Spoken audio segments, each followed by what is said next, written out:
Hi, this is Bill Kenower of Author Magazine, and tonight we're talking to Lisa See., author of Dreams of Joy. We sat down at Seattle's Central Library and discussed the threads of humanity that run through cultures both East and West. Enjoy. I mean, in every culture there are those things that are the particulars. You know, what kind of teapot do you use? What do you eat? You know, and how do you gather together as a family? And what kinds of holidays do you celebrate? And what are those kinds of traditions that are unique to each culture? But there are things that are universal. We all have a mother. We all have a father. Somewhere, you might not know them, but we all had one for us to be here. That we all have this longing for love. And that this, you know, every human being has a longing for love. So I try to find those relationships, whether it's sisters or mothers and daughters or daughters and their fathers or friendship, and try to take those relationships, which really are universal, and then try to look at least one emotion. You know, if you can have that, something that everyone can connect to, that then when you bring in the cultural part and the customs and the history, it doesn't seem so, I don't know, foreign is the right word, but that's the way in to get to that other aspect of the story.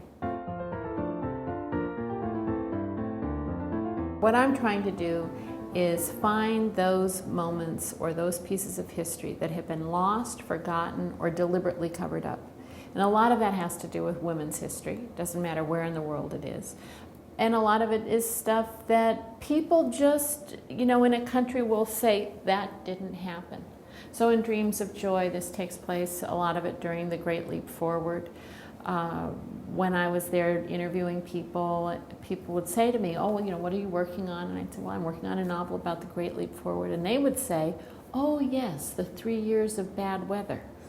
Because that's what they've been taught, is that it wasn't, you know, a big disaster with this huge famine.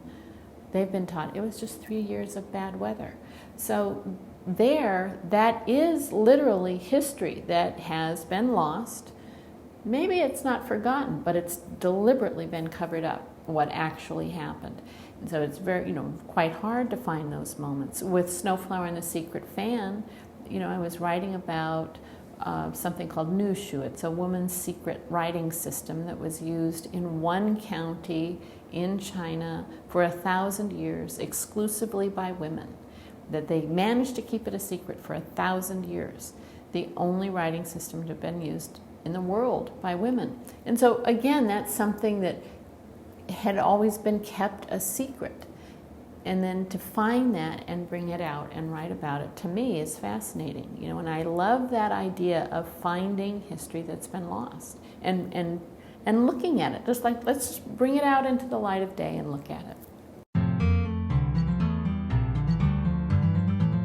I remember with one of the mysteries that I wrote, you know, mystery, you know who the killer is, you know what the conspiracy is, you're writing towards that. You know, it has a form. There's a dead body at the front. By the end, you're going to know who did it and what the conspiracy was. One day I'm minding my own business, working. I'm just working. Turns out somebody else did it. Somebody else was the killer. I could not believe it. How could that be? You know, I made an outline. I know who the killer is. It was somebody else. But I liked it. And I was like, oh my God, no, it can't be. But this is good. Oh no, I couldn't believe it. And so I thought, well, okay, I'll just finish to the end. And in fact, it still ended up being the same conspiracy. I thought, okay, now I have to go back to page 1. And I hate mysteries where, you know, at the end it comes out of the blue. So you want to have enough in there so that when you get to that point, people say, oh yes, of course. Maybe I didn't see it, but now I understand. Yeah, he was the killer. So I thought, well, I have to go back and I have to put in a few things along the way. Well, he was on page 3, right up front. He was there throughout the book doing exactly what he needed to do. I didn't have to add a single word. Why? Because he was the killer and I just didn't know it. So where does that come from? Is that just the subconscious? Is it some kind of magic that's happening out there and you're just really the conduit?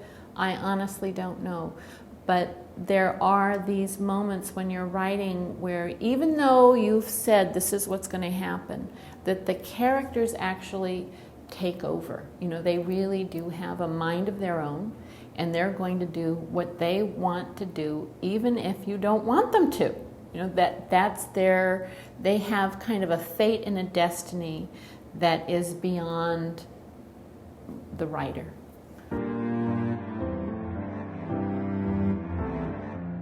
You're catching me at an interesting moment because I've been working, oh God, I can tell him. Okay, ever since I found out that yesterday that I'm going to be #1 on the New York Times list, I have this weird liquid coming out of my eyes every minute. It's the weirdest thing. But it's, this is after 30 some years of writing.